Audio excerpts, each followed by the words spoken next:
The views, comments, and opinions of the following program do not necessarily reflect those of Morris Media Studios, MorrisMediaLive.com, or its affiliates. Listener discretion is advised.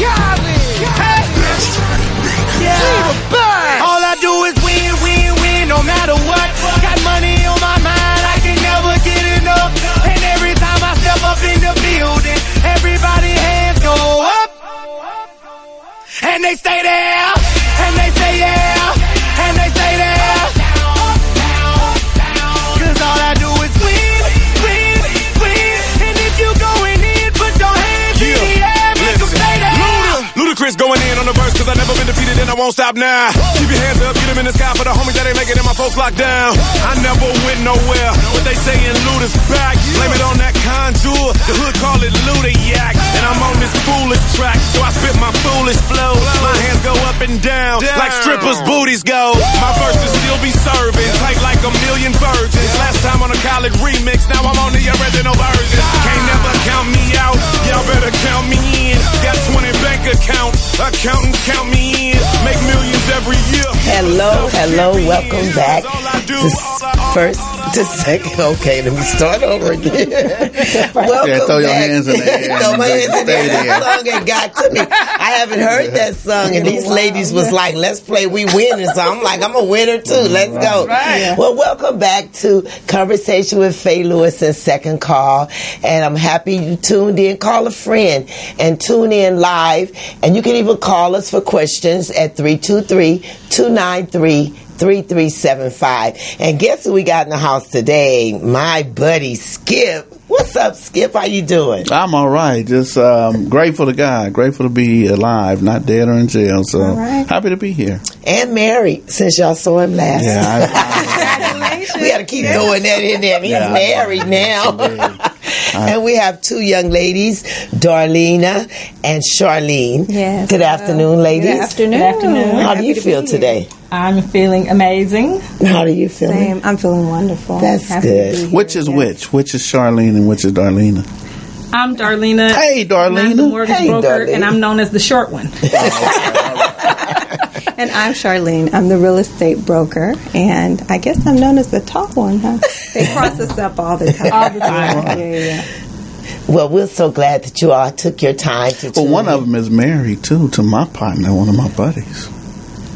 See? She's smiling with them dimples, so that's what she say. She say, I'm just trying to be like y'all. I'm just trying to be like y'all. 30 years. Yeah. I don't know if he'll make, but she will. You know what I mean? Skip a be all right. Everybody got jokes for you. Huh? Everybody got jokes. We're going to stop that. We're going to get serious. He's a husband now. We're going to be really serious. Stop the joking. Like for real, Skip. I just love, we've taken on a serious note. And the Bible says a man that finds a wife finds a good thing. So, it's a blessing. I know he went and found her. Right. So what does it say when they say a wife finds a good man? What is that? Is that a good thing? It's never. Well, it doesn't say that, but we're helpmeet. That means we have it. We trying to help you. Okay. All right. But yeah. But it's a good thing to be married, to have what Johnny Taylor say. I feel sorry for somebody that say that can't call my very own. Yeah. That's when you hang up your player boots and shoes and tennis shoes and shirts. I never heard that. Johnny Taylor said that? Yeah, Johnny Taylor got a song called, what I say the name of it was? Slipped on mine just that quick. What's in your cup? But he do have a song. He say, I'm sorry for any woman out there who can't say she got her very own. Oh, okay. I Believe in You. Is that the name of it? I don't know. But that is a song because I like it. I just can't have it a senior moment. I can't think of the title. But that is a song. Yes, pull it up, Johnny Taylor. I think it's I Believe in You. Could be. Okay. Yeah. Well, anyway, she believes in you, and you remember that? Yeah, we're going to find that, throw that in a little bit. But see, I didn't know the words, just like I didn't know the words to the song y'all just had us listen to. I didn't even know, not y'all. Because you heard what Ludacris said, right? These ladies, I never heard that song. These ladies was like, put that on. I was like, okay. Because we target every kind of audience, so I don't want to get offended. Christian, Jews, black, white, whatever, we're all out here together and we're trying to make it, you know. right. So we're not so holy than thou that, you know, like you say, when you're trying to reach different audiences, you have to have things to draw their attention. Right. And I knew that got somebody's attention, especially at the end. You got mine. Especially at the end, you know. But yes, we're glad to have you today. So we're going to get on with our show. Marcy and Big John isn't here. We hope Big John comes in before we're over. But today we talked about real estate, but you know, it's always good to really know. And these ladies here today are going to tell you a lot about things that they know that will help us.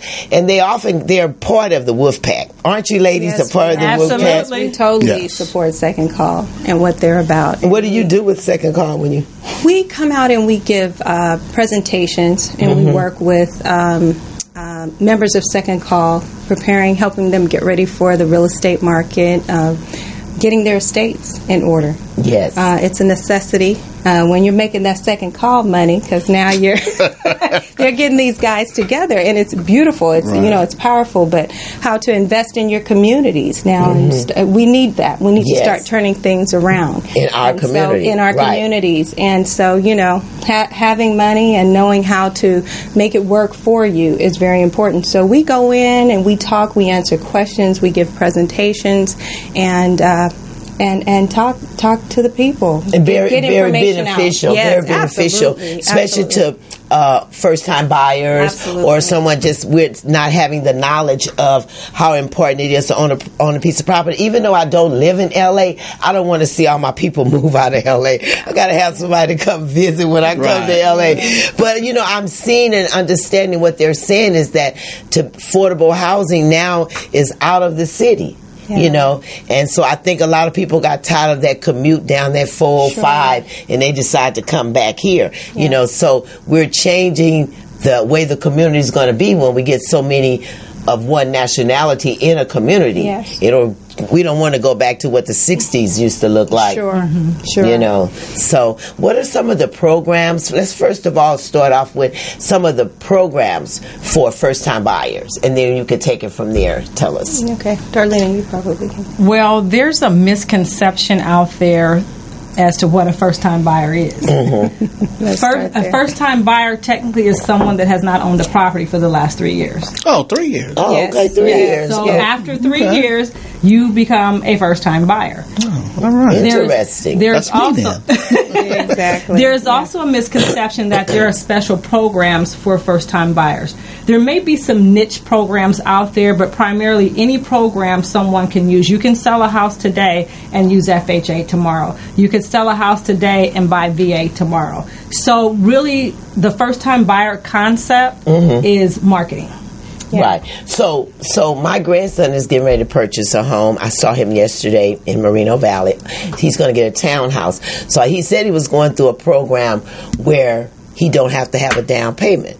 And I didn't really get into the details, but he named, was it Bridge or some name? Bridge housing. But it wasn't Bridge House. I'm going to have him to call in, but I was asking him some questions about the program, you know, because I've only known just real estate agents and the lender. I never went through a program or dealt with someone personally. So I'll ask him. I hope he call in, you know. And there's another program. So my ex-wife bought a home about 5 years ago, and she said that the house was roughly about $230,000, $240,000, and the city of LA actually owns 120,000 of that loan, and if she continues to pay and live in that house, then she will not pay any interest on that 110 or whatever. But if she sells it, she owes that amount. Exactly. But so there is a program. She got in, and I think she's at about $1,300 a month. You know, for a 3-bedroom house. There are a lot of programs out, and, you know, Darlena, being a mortgage broker, she has a lot of that information. But on the real estate side of it, I run into buyers that, you know, will come and talk to me about programs they're involved in, such as NACA and the Neighborhood Assistance Corporation of America.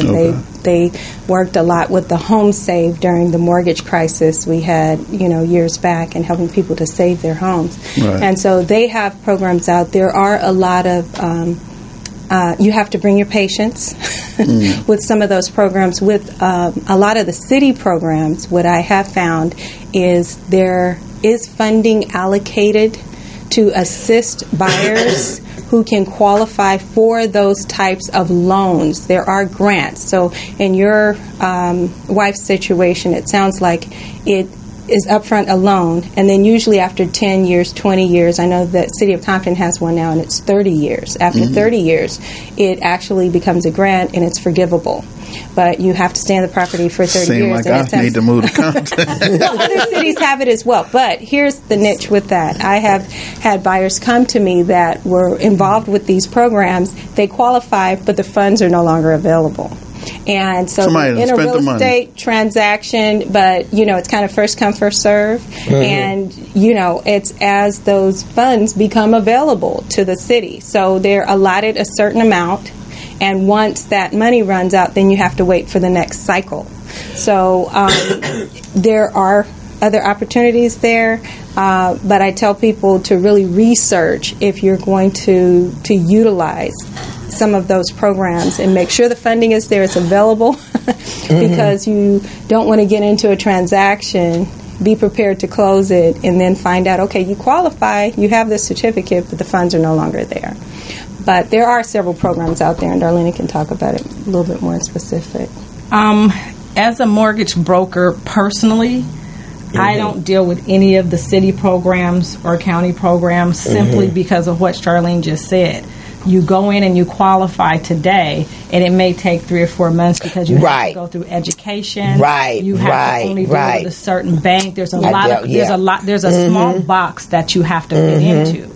Okay, and then what happens in many instances, you fit into that box, and then when it's time for you to have that money, there's no money available. And a lot of times what's happening, when they have these big seminars and they have these big meetings and for people to come out and sign up, they're creating an interest list. And through that interest list, they can go to the federal government and say, okay, federal government, we need some money for these programs. Well, the way things are going in the federal government right now, I'm not sure, how that's going to work out. And a real savvy real estate agent, when you make an offer and say, I'm using this, that, and the other grant program, they're going to back up, because if they really know how it works, it can be shaky, and they don't want a shaky buyer for their seller, so they're going to move on to the guy that's doing regular FHA, VA, or conventional.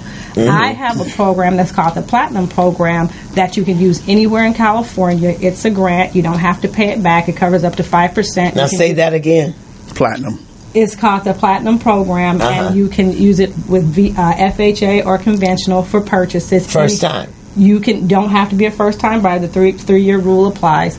And you can use that loan to purchase a house anywhere in California. A lot of these programs are city and county specific, and it drives you nuts. So let's say you start out in LA County and you're like, okay, I like this program, this sounds great, and all of a sudden you need to go to Riverside. Now guess what? You don't have a loan anymore. You don't have that money. So now you're going to the county of Riverside, and guess what? I want to go to Rialto. Well, Rialto doesn't participate, so now I got to go to the city of Rialto and do their program. And nobody really wants to deal with that. And I know I don't, because there's no way to know everybody's criteria in everybody's program. For instance, the city of Riverside has a grant program of $50,000. And I had dinner with a guy that was on city council a couple of years ago. And he goes, Darlene, I don't know why no one is using this program. So I'm like, well, it sounds pretty good. Let me do some research. So I started talking to different people and some of my reps. And they're like, nobody's using that program because it's ridiculous to get in. You have to stay in your house for 30 years. You can't refinance, you can't sell, you can't transfer the property. And these over 50,000? Over 50,000? But these are the details that people don't understand when it comes to these grant programs, because they will call those loans due if you transfer, add your son on title, you move out, you rent it out. Now they're calling it due. So that $150,000 that you got, they want that. They need that about you, like in 30 days.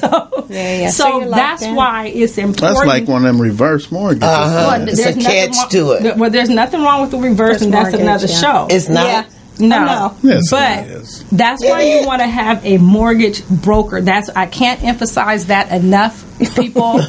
You have to have a mortgage broker that understands the market, because a mortgage broker is the liaison, the representative of you between you and the bank. And as a mortgage broker, I have access to a multitude of financial tools. Whereas if you walk into a regular bank, or someone that just does FHAV and conventional, and you want to buy land or you want to buy commercial property, now you have to go someplace else. Unlike with myself as a mortgage broker, we have what you need. Okay. You don't have to go Okay, anywhere. so let's start this conversation. It's not another show; it's this show. So I got a friend. Second call, matter of fact. He's a iron worker. He came home after 10 years, became an iron worker. His grandmother passed away.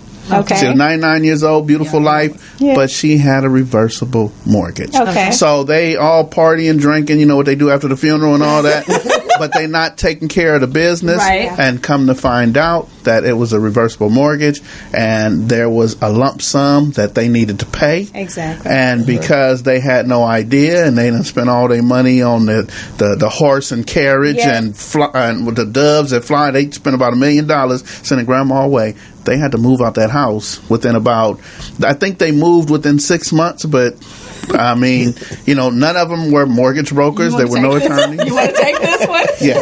Please, we have so many people. That reverse mortgage, I've been hearing not good things about it. So tell us about it. I tell people, and I can't stress this enough, to be sure and put your affairs in order when it comes to your estate.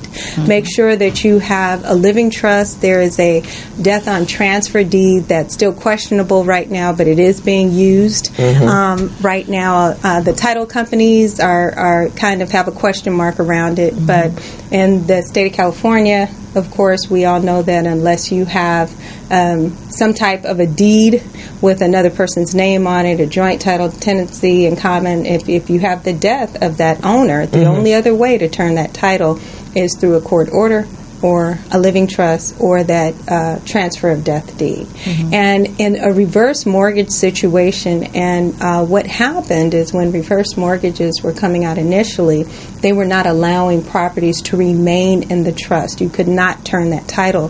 So a lot of my clients who had parents or grandparents that had the reverse mortgage from years ago, that's one of the glitches they're running into. Now, Freedom Financial, Wells Fargo, those companies are allowing. That's one of the bigger companies. They are allowing you to now transfer that deed back into the trust. That's very important, because then your family member or whoever the successor is, the successor trustee, has an opportunity to come in now and handle the sale or refinance of that property. Now, on a reverse mortgage, if there is a family member, if that person is married, or if there is a family member who's a senior, in a lot of cases they will give them the opportunity to come in and refinance that amount. But there goes, you still got to have your credit and money. And that's where it gets sticky, because most family members are not prepared, and a lot of them don't know that the parents have made this decision. So I'm not saying, I have several clients now that are dealing with a reverse mortgage and going into it, but be very clear with your family members and understand the process. So I have a person, she is pretty well set. She's made arrangements for family members. She owns her home free and clear. It's a very large estate, and she's going to take about, I believe, $400,000 out. Take, for instance, she's spoken with her son. She knows that he will be able to either make a decision to refinance that property or sell it on the back end, because she has a living trust in place. But if you have, a parent or grandparent that are in a crunch and saying, you know what, I'm paying this mortgage every month, and I need to be free for a minute. Can I ask you, so what age, is that just for elderly people? Anybody could do a reverse mortgage? Yeah, it was put aside for elderly people because they was manipulating them. Well, so it's basically, so a person like 50 years old? No. They ain't old enough. 60 years old? The minimum age is 62. Yeah. I do reverse mortgages, and the first, like Shar just said, the first thing one needs to do regarding a reverse mortgage is have a conversation.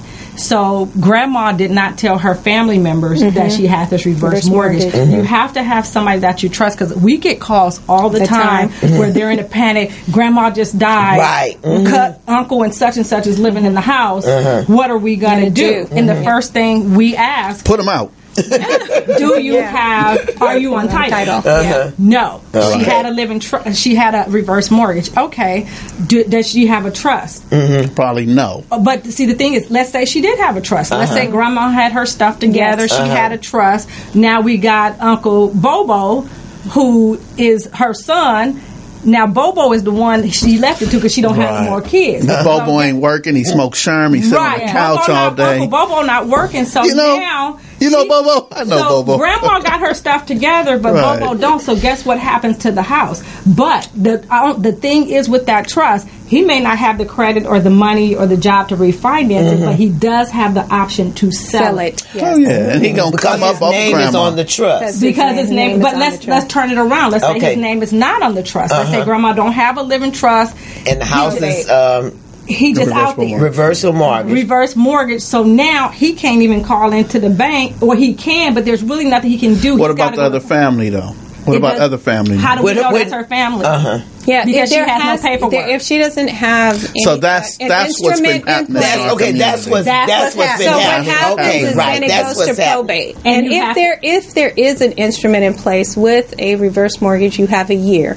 I just found out there's an extension period. Yeah, now, so it can go up to 2 years to handle your long business. as the bank knows that you're in the process of doing something. But what's happening in our community, as Shar and I have come to find out with people calling us, there is no paperwork in order. So like you said, what if they have another family member? Okay, let's say she has her son Bobo, or let's say it's a dad.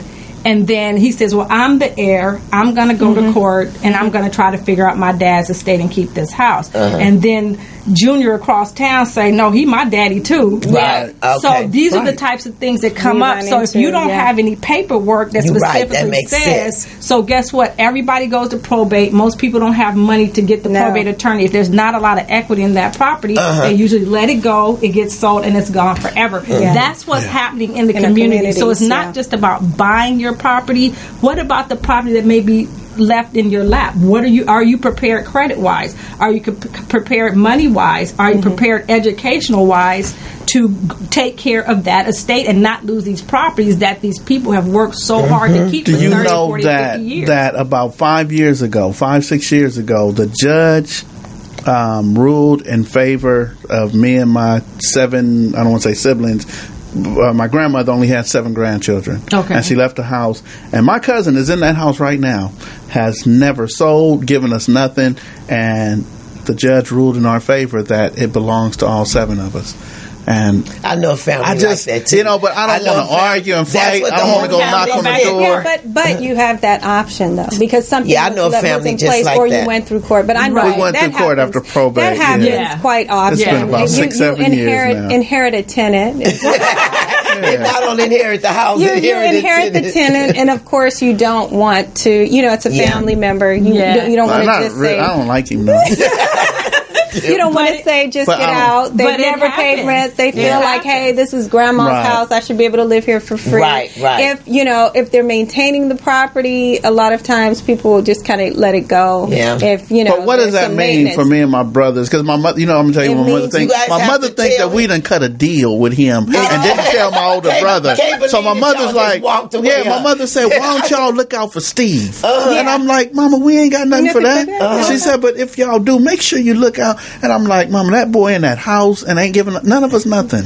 Okay, but then that's where the family have to stand up and that's where the person come together. Decide what you have. All of you guys have to take a vote. Quite naturally, you're going to win, so he got to sell it. Yeah. We took a vote. We went to court. Yeah. Okay, so you went to court. You have the option of evicting him, but you didn't execute what the court order was. You guys kind of left the order. They did. The court gave you the property. You have the option. What we're talking about are people that don't have that option because you guys have they are not owners. So but that's what I'm saying. They didn't execute it to get him out or do whatever. You could file and have him evicted. Is it a statute of limitations on that? No, there's not. Having someone evicted. One once we won in court, I mean. But I can't see why all 10 of y'all didn't go over there on this one. It ain't, but it's 6. So 7 altogether. There's only 6 of them. 6 of us. They need 10. We need 4 more siblings. All you got to do is have him served. Get Darlene do the paperwork. Have him served. He's an expert at that.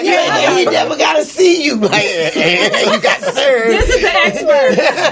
And all you guys will get your money. That happens more often. Yeah. But what's great is you have the option. Right. And what's sad is that, and we have found in real estate, I've been doing real estate almost 29 years now. Same here. And so we've had so many clients that there was no paperwork in place. Nothing. And so they're going to probate.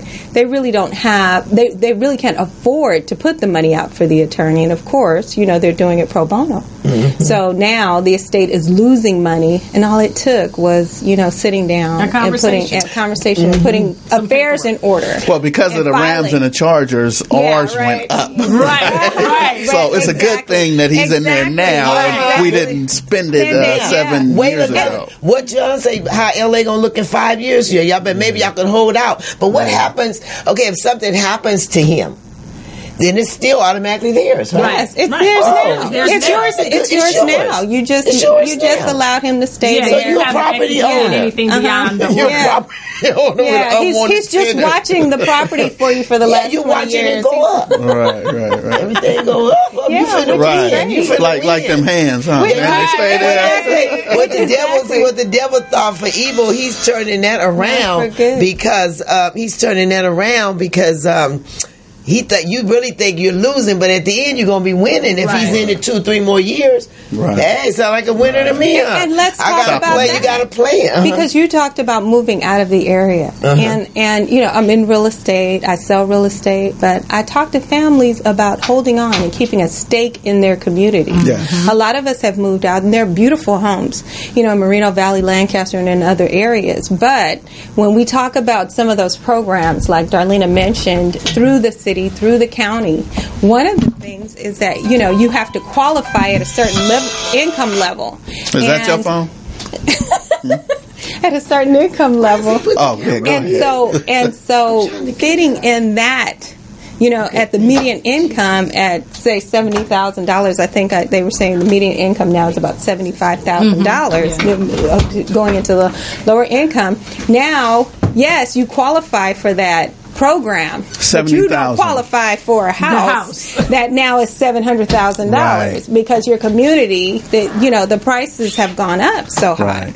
So those people that can hold, stake in their communities because there's an investment in the community and they're working in this community and they choose not to commute back and forth. If we can hold on and look for programs and ways to refinance, hold on to our properties and upgrade, put tenants and start looking at other avenues to maintain, because in most cases I have homeowners who are selling those homes, or family members, father, brother, granddad passed away, now we're all going to sell the house and we're each going to get $30,000. Yay. Where are you going now? Right. Where are you going? They're going to buy a used car. And instead of reinvesting that money back into some type of property, even if it's a condo, wherever we always say get in where you can fit in and get in where you get in. That's it. So the key is to purchase something for yourself, for your family, not just the financial benefits, but just the pride of home ownership. Yes.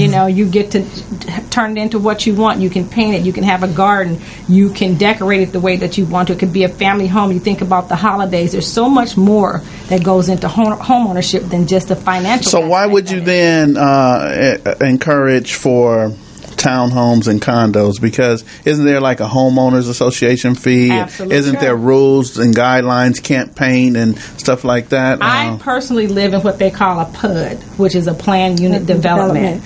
And in that PUD, there's a homeowners association. We actually pay 2 homeowners associations. There are pros and cons. So you'll really never own your home.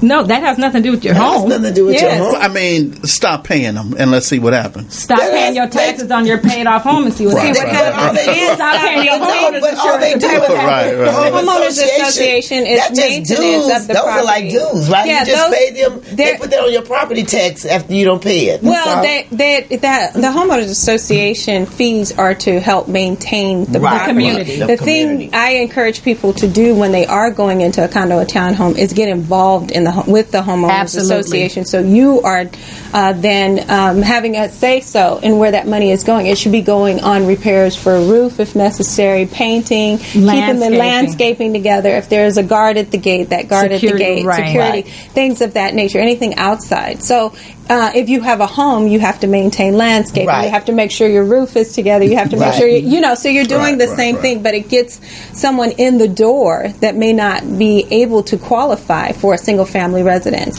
At the same token, I mean, as we get older, I started considering after owning homes that, having a townhome, you can get away. Yeah. The property maintenance is real, simple. And you can get in there, get out, do what you have to do. So it's just, that person's preference. But the homeowners association, I just look at it like maintenance. But also keep this in mind, it's not, HOAs or homeowners association fees or dues are not just for condos and townhomes.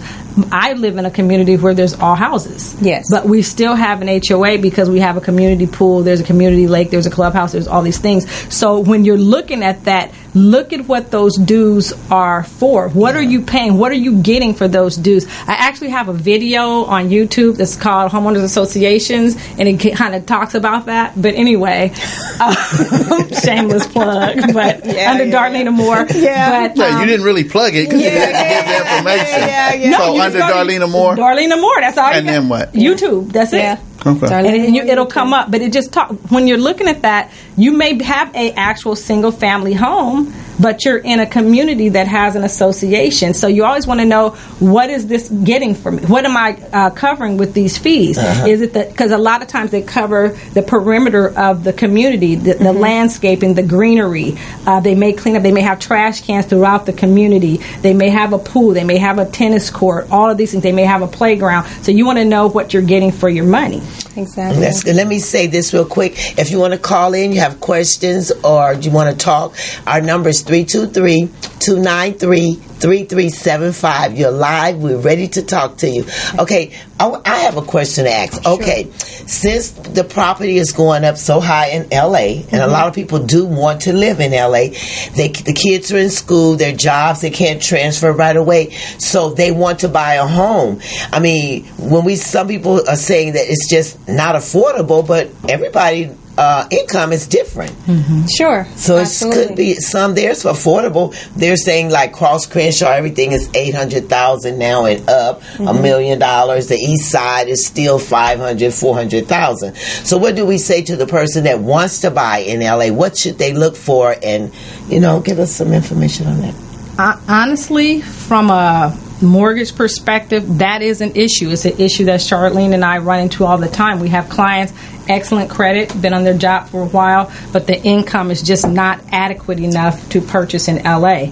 But what I can say is this. I used to sit on a traffic committee for the city of Moreno Valley a few years ago as a commissioner. And one of the things that I found really surprising was they said property values are going to go up based on how close your property is to the train.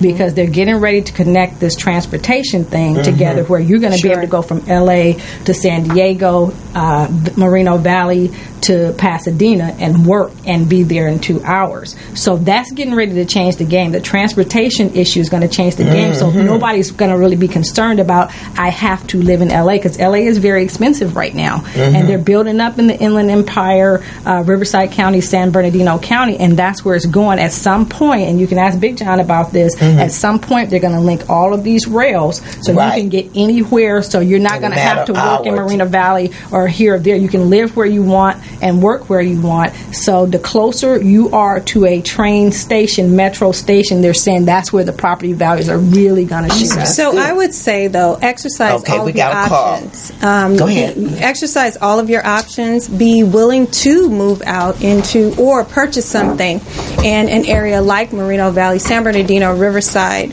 what have you, because that equity is going to go up. I've had purchasers purchase in an area outside of and continue to rent in the Los Angeles area.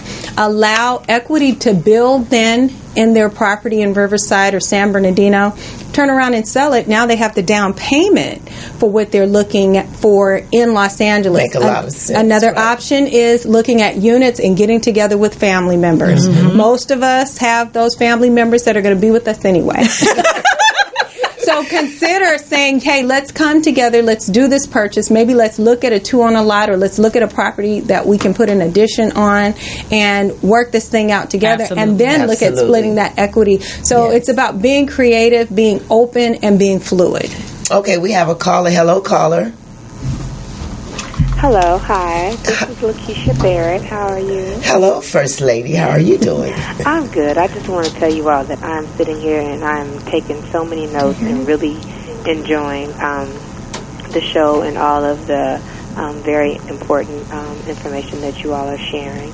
And so I just want to thank you for having a show like this, because you very, very rarely get shows that are so informative, especially on this particular topic. So I truly appreciate the information that you all are putting out today. And we're glad that you called in. Did you hear when she said about in a minute, shortly, they're making all these railways connect together. Yes. So living out the city is not going to be a problem. They think it's a problem now, but in a minute, she said, and the property value closer to the train is the higher the value going to be. So there's a lot of things that we know about building, because Big John is a foreman, and Skip, he works on the side of them. He know all the information. Big John is a superintendent. You just demoted him to a foreman. You just took about $50,000 a year from Big John. Okay, well, Big John, and that's the head of the wolf pack, and we part of him, so he's going to keep us informed. Right. And I think that's, if you heard nothing else today, that's really important, because I actually spoke to First Lady, and she was like, we're going to move out the city, in a few years, but, like you say, if the kids are in school, and doctors, and special doctors, right now you need to be in L.A., but she says soon the trains are going to connect together. It's going to take you an hour, because I know I've seen them start on the train from Victorville to Las Vegas. Yes. They say you're going to be there, in 30 minutes? Right. 30 minutes. Absolutely. 30 minutes. So that train is going to hook up to But that's LA. a trick, though. That's a trick to get the money, man. Everybody going to go out there and gamble. It doesn't they ain't matter. going to work in Vegas. They're going to blow their money. Going to be betting on horses. The Raiders out there, too. Be right back home. We never missed them. right back Like, kids going to be hungry. Mortgage due. And they done took all their money to Vegas. They doing that now with a 4-hour drive. Vegas used to be 3 hours. It's like 4 or 5 and so many people. But thank you, First Lady. Any questions you have for our two young ladies, our realtor? What's your title again, Donnie? Mortgage broker. Mortgage brokers. Don't get it twisted now. Look, she done changed the name. You said mortgage broker. She said the mortgage broker. I be making up my own names and words. But any questions you have for either one of our ladies? You know what? No, they were very informative. Like I said, I took lots of notes. Okay. Between the two of them going back and forth, they pretty much answered most of the questions. I definitely needed to hear about the trust.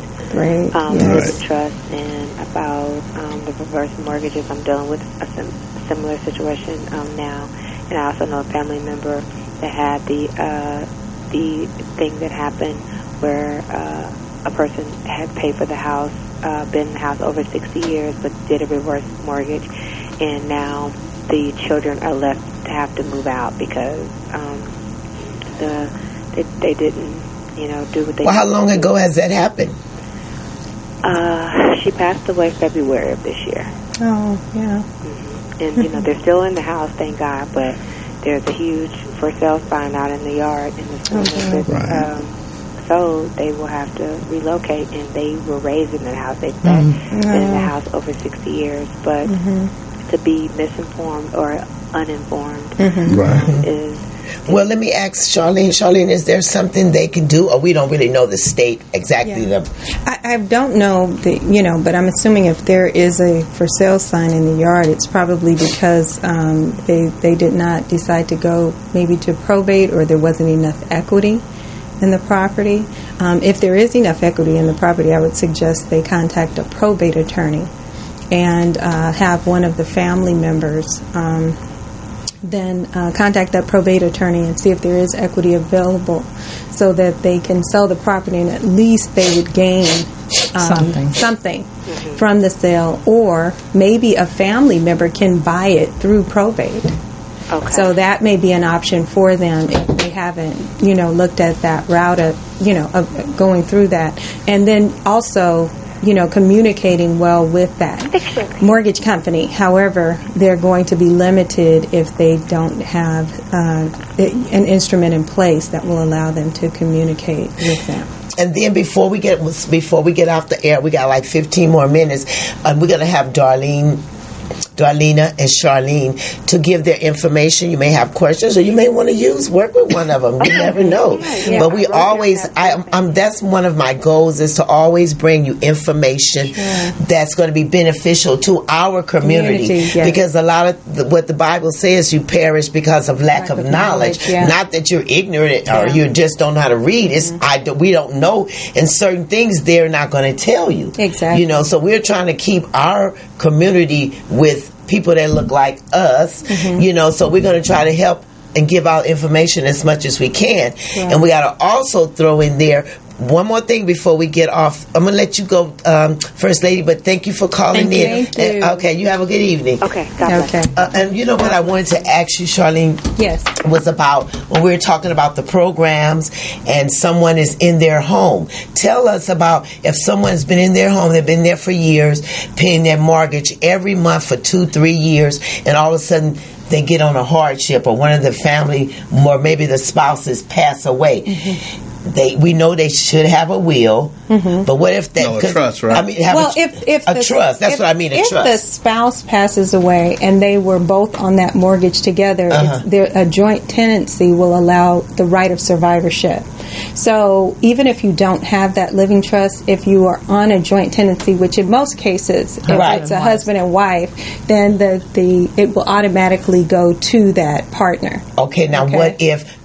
How do they do that if one of the spouses passed away and the spouse passed away had the biggest income? Okay. So now that leaves this a wife there with his income and her Social Security, his pension, and all this, they were getting maybe $5,000 a month. Now, since he's passed away, it jumped down to 2 something. So, what would you say to that wife or that family member? A spouse, other spouse. I'm a living witness. that happened to me. Thank God I'm remarried now. But that happened to me about maybe 10 or 12 years ago. Yeah, I was in real estate, and real estate took a decline. Properties were not selling. Right. My spouse at the time passed away. He had the brunt of the income. He had the consistency. He had the medical. And all of a sudden, I was making serious money for years, and then all of a sudden, real estate, we're closing deals. We were waiting on like 3 or 4 deals to go. Within 2 days, we lost about $25,000 came out of my pocket. It just vanished on transactions that I was working on that we were ready to close because banks started closing. Bank of America, all these. They wouldn't even answer the phone. They wouldn't even answer the phone. I drove to Calabasas to Bank of America. I was serious, you guys are going to close this deal. And so it hit hard home. Really hard. What are we going to do? And the organization NACA I was talking about earlier, if you guys remember, they would be at the convention centers. 60,000 people in there going through the same thing. Their mortgages, their loss, and things of that nature. And property values were dropping. I hadn't owned. I think I had been in my home not even quite a year yet. It was a little in the over new house a year. So what it was worth, now it's declining. The mortgage company I was getting, I worked for a minute. I was getting unemployment. They didn't want to acknowledge that. So every door was being shut. So the options were bankruptcy, move family members in. You just have to get very creative with it. You're looking at interest rates. Interest rates were high at that time. If this person has an interest rate that is a little high, and maybe they have an income that can support an interest rate that is now the going interest rate. Take for instance, maybe like today they have an 8% or a 10%, and now interest rates are about what, 4.25%? They're about 4 to 5. Okay, 4 to 5. That would make a bit of a difference in that monthly payment. So maybe they can qualify to refinance and bring that payment down. Right. But the best suggestion is to get very creative. I had family members, thank God I had come from a very large family that were willing to come in. I needed the assistance anyway. Help you look at renting rooms. Yes.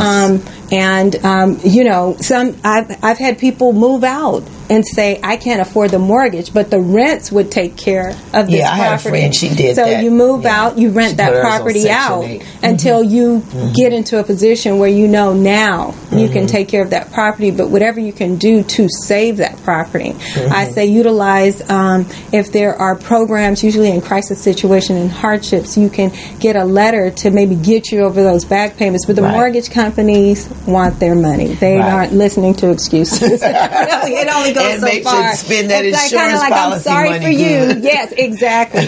The best advice I have for what you just said, and Shar and I have talked about this, get life insurance. That's right. Of course. Get life insurance.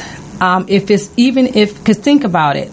If you have a $300,000 mortgage and it costs you $100 a month and something happens to somebody, guess what? You got $300,000 in your pocket to either pay off that mortgage or collect on that $300,000 for however many years until you get on your feet. That's what's lacking in our community. Right. You Insurance. know, you want to have insurance because if that primary spouse passes away, and it happens all the time.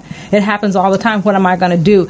Have a large enough life insurance policy and pay that no matter what, because if something happens, that's going to get you over the hump. That's going to get you to the next phase. That's going to allow you to keep your home, take care of your kids, get yourself back on track, deal with yourself emotionally. And so when you have the financial burden and then you have the emotional burden of losing someone, that's a lot. That's a whole lot. So for $100 a month, don't you think it's worth it to pay that $100 and make sure that all of that's covered? And I'm not in real estate, but this I know because I dealt with this with a family member, which we're actually dealing with right now, is that one of them had good insurance, but you have to get the real good insurance before you get sick or having any kind of health issue. You cannot have I went through that last year, you can't have no health issues because the insurance company can go in your medical records, because nowadays, I know this, like I say, because every time you go to the doctor, now the doctor's hitting on the computer. Soon as you go to the practitioner,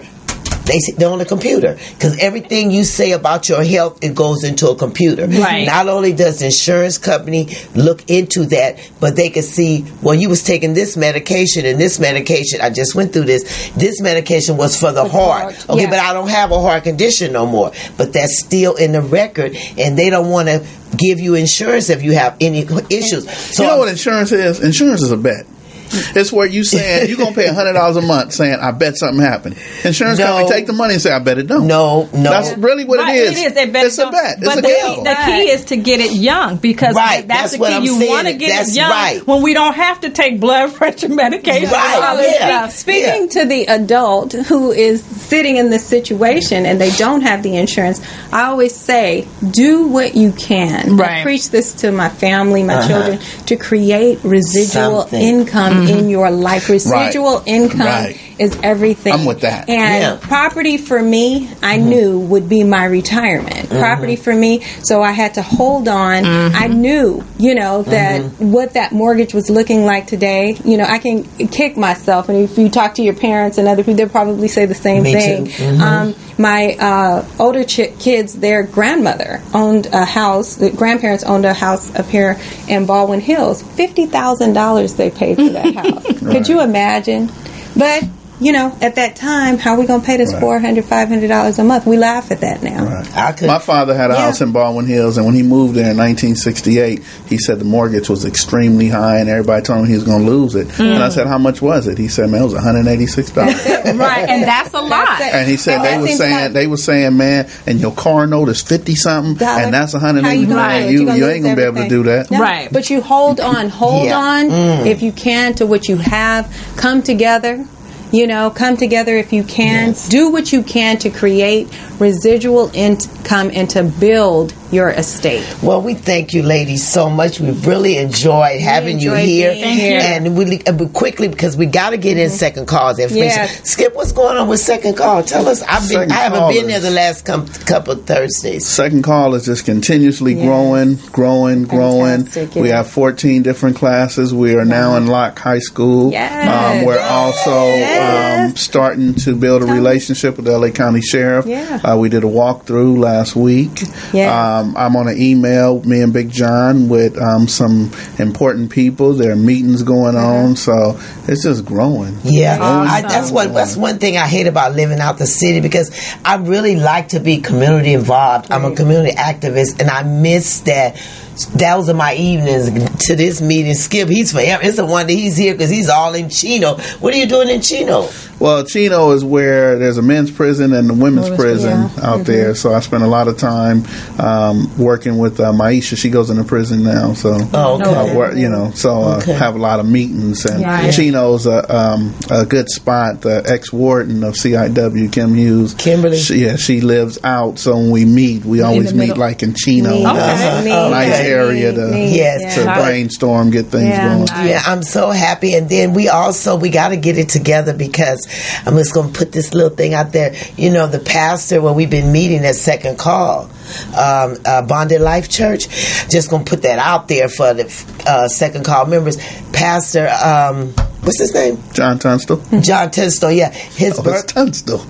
Tunstall? Yeah, Tunstall. Okay, John Tunstall. We'll take it. Whatever you say, that's what it's going to be. But his birthday is November the 7th. And he have let us use that building for 12 years, wouldn't have to pay a dime. Wow. And we're burning lights, heater in the wintertime, and then fan in the summer. Yeah. So we need to look out and bless him, because, that show him some love. So I'm going to put it out there to every person that's part of the Wolf Pack.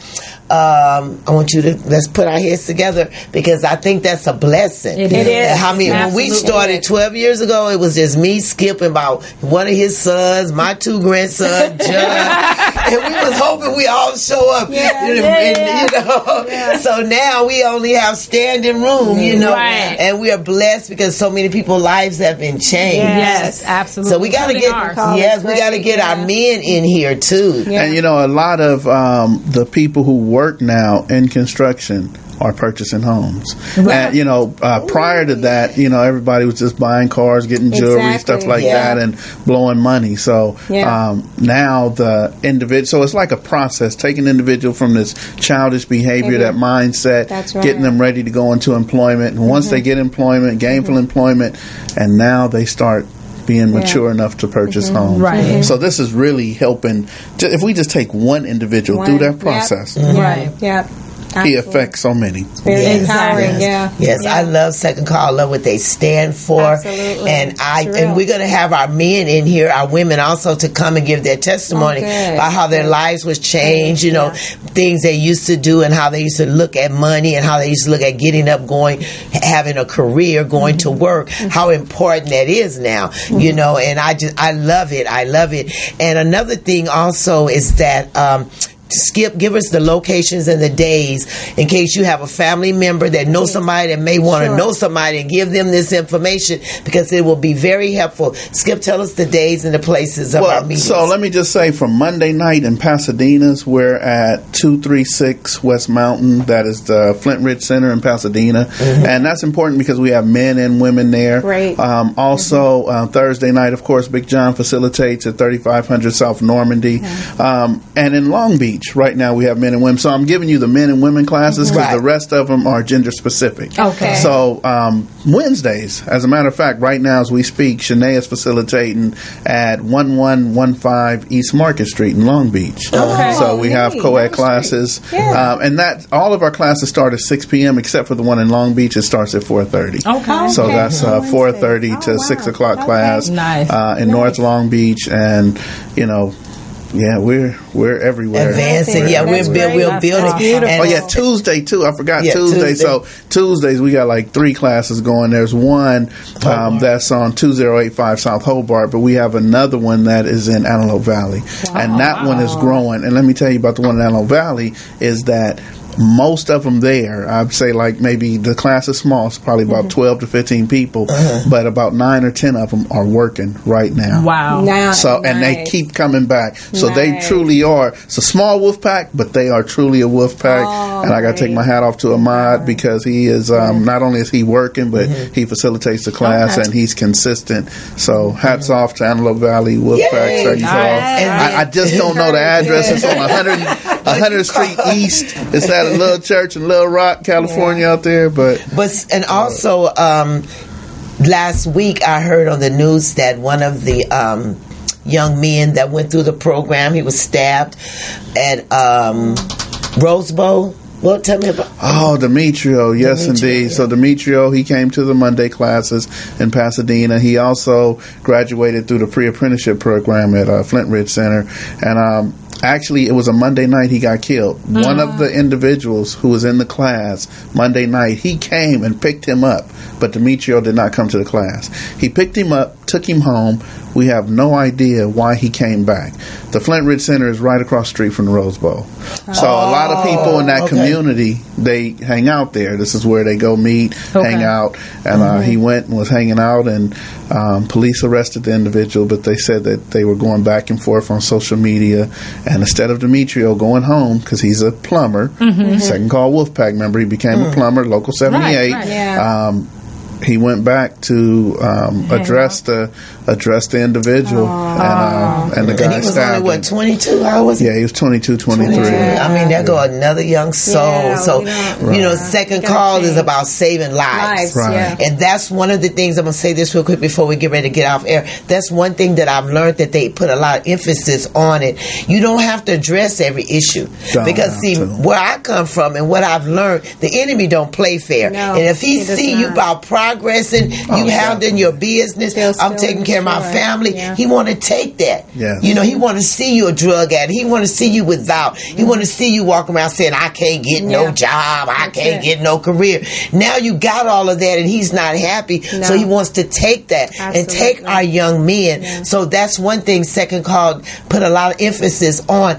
You know, be careful of who you deal with and what the situation, because it could be just a calm situation that can go from 1 to 10 so quick you won't even understand what happened yourself. Absolutely. That's and you know, I want to say too that for most of the individuals that are working, they're so tired. You know, they get up at 3:30, 4 o'clock in the morning, and by 8, 9 o'clock, you know, it's time to shut down. And you know, I wish he would have really been really tired, too tired to go back, but because he's younger, like me or John, we'd have been asleep. You know, so they'd have been like, "Hey, Skip, somebody said something about you." I'd have been like, "Man, hey, tell him to wait till tomorrow because I'm asleep right now." You know, like, was it true? What they said, was it true? Yeah, but and if it was true, then okay. If it wasn't true, why do I care? But see, these younger guys though, they got a lot of energy, and they're used to staying up till 12, 1 o'clock in the morning. So when we help them get into careers, they still have that mentality that I can stay up till 12 or 1. So I'm sure 10 o'clock, 10:30 was nothing to him. Right, and you have anger management. Yes, part of your training, so that's really important as well. That's important. You know, you guys do some great Second Callers. Well, we got to wind it up now, but I have really enjoyed myself today, and I hope today was something very beneficial to you, and pass the information on. And we're going to let these two ladies give you their information in case you want to contact them. And if you miss getting their information, you can always replay this back on YouTube on Morris Media, Conversation with Faye Lewis. And what is today's date? The 10th? 10? 10. How many days we got for Christmas? Whoa! Don't go there. This month be over in 2 months. Yes, it will. A month and a half, 2 months. 2 months. A month, yes. New year. So time don't wait on nobody, so we better get busy because we're going to win before this year is out. We're going to keep what? Winning.